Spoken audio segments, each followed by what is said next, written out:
Dr. Sapolsky, what do you think are some of the likely reasons for humans being capable of cognitive bias behaviorally and evolutionarily?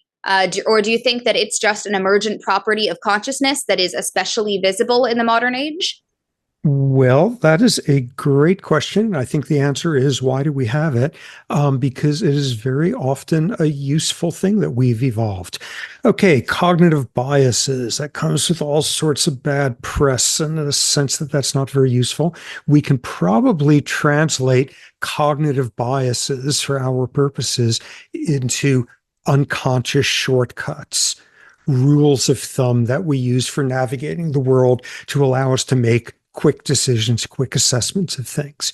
For example, you're about to walk down one of two streets and you were told on this street, this one, you will encounter a 20-year-old male. On that street, you will encounter an 80-year-old woman, and one of them is going to attempt to rob you and beat you senseless. Which do you think it's more likely to be? And a cognitive bias would be, well, I suspect the 20-year-old male is more likely to be dangerous than the 80-year-old female. So the cognitive bias makes you go in that direction. It's a shortcut. It's a rule of thumb that in general, 20-year-olds more dangerous than 80-year-olds, all of this. Now, this got formalized some years ago by these two psychologists, Amos Tversky and Daniel Kahneman, with the term heuristics. Heuristics was sort of a fancy version of cognitive biases, of them pointing out there's patterns to them. There's patterns to what would initially seem irrational behavior, irrational economic behavior, but there's patterned irrationality. Okay, so what would some of these cognitive biases, some of these heuristics look like? One really famous one is the endowment effect. Okay, here's this object, here's this giga, this tchotchke. How much would you pay for it? $10. So you pay $10 for it, and now you are endowed with it.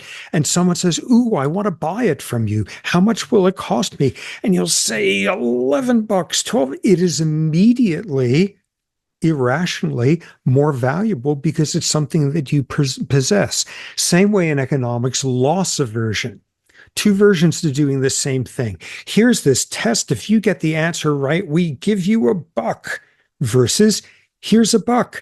If you get the answer right, you get to keep it. If you get it wrong, you've got to give it back. And people find it much more aversive, the notion of having to give it up. Logically, absolutely the same. But once we possess something, we have a cognitive bias towards exaggerating its value to us. Other cognitive biases, closure. Okay, you got a choice. You can cure all the cases of one disease, or you can cure half the cases of each of two diseases. You save the same number of lives in each case, logically exactly equivalent, but people have a strong cognitive bias for closure. Let me wipe this disease off the map there that we've gotten rid of all the cases for that. We value that more as a cognitive bias, a cognitive distortion. Here's one of the ones I love. I don't know if this is true, but apparently it has been shown that people find rhyming couplets to be more convincing than if they weren't rhymed. And any of you listening who are history buffs will recognize the phrase, if the gloves don't fit, you must acquit.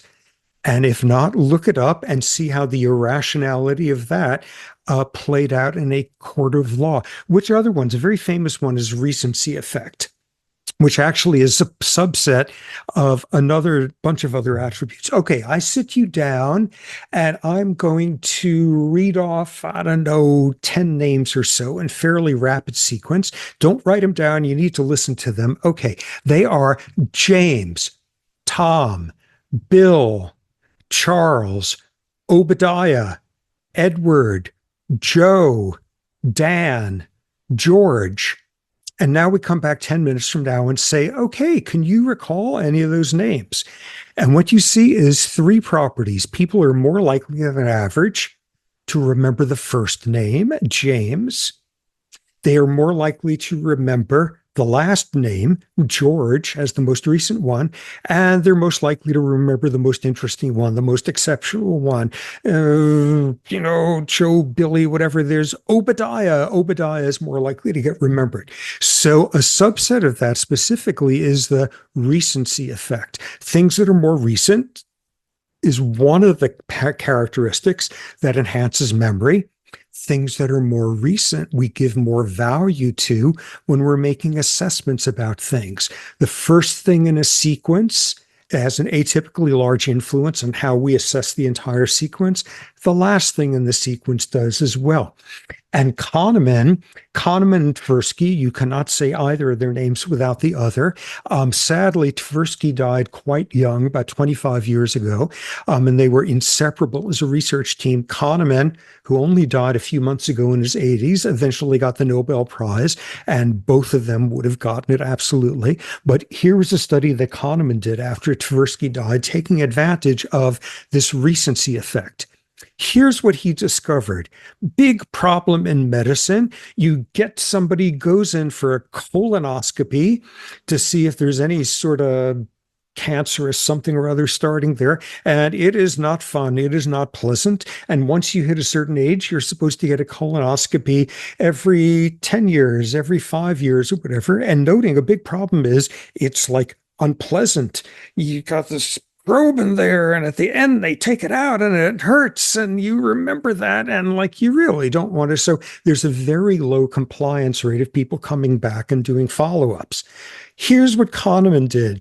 He had proctologists, urologists, whatever these people were, he had them do colonoscopies on people, either the usual way, you get your sample or you've looked around at things and then you pull out the probe, or you're all done with it and you wait a while. You wait a while with the probe in there, so the unpleasantness of the snipping off the tissue or whatever is long past, and then you take the probe out so that the most recent sensation you associate with this was not the pain right near the end. Ooh, clip, clip, clip, out it comes.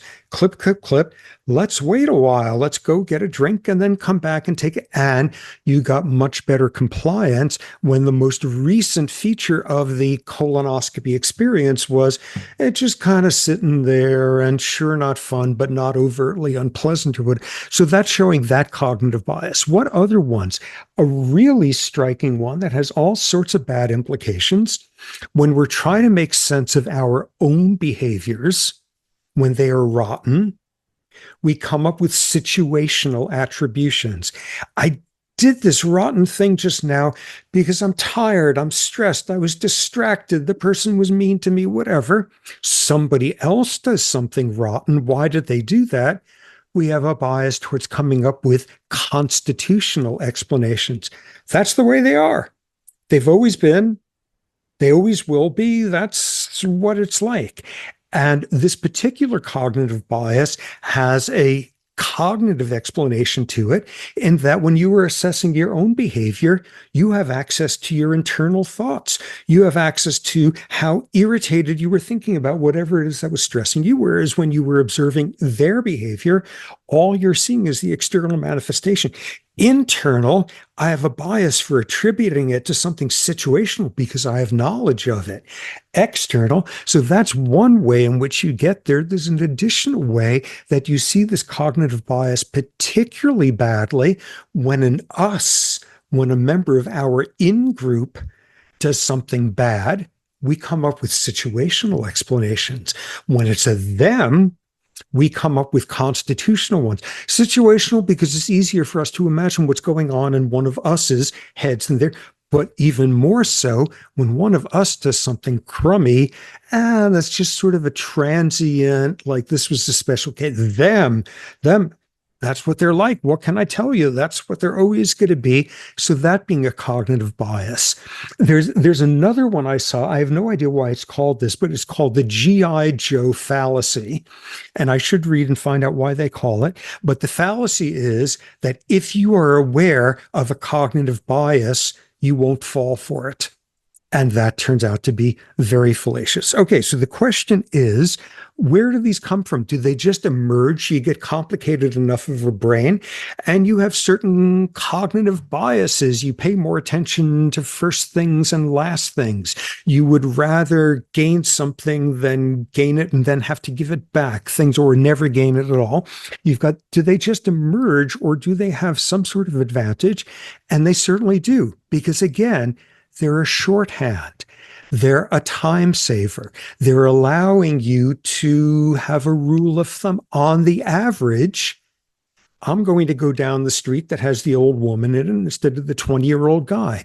On the average, I have opinions, guesses above the chance level as to which one of them is more likely to like pull a knife on me or whatever. It's efficient.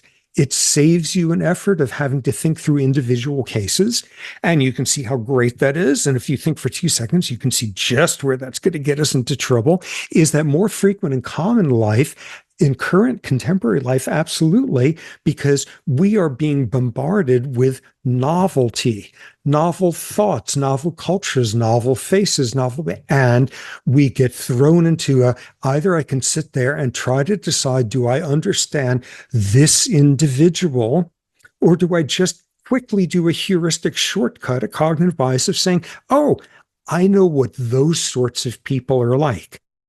And that is leading us right to where the dangers are of cognitive biases and heuristics. The first one is obviously you can have a general stereotyped conclusion about a group, and it could be completely wrong. I can deeply believe, can have a cognitive bias that the most skillful constructors of igloos on Earth are people from Zimbabwe.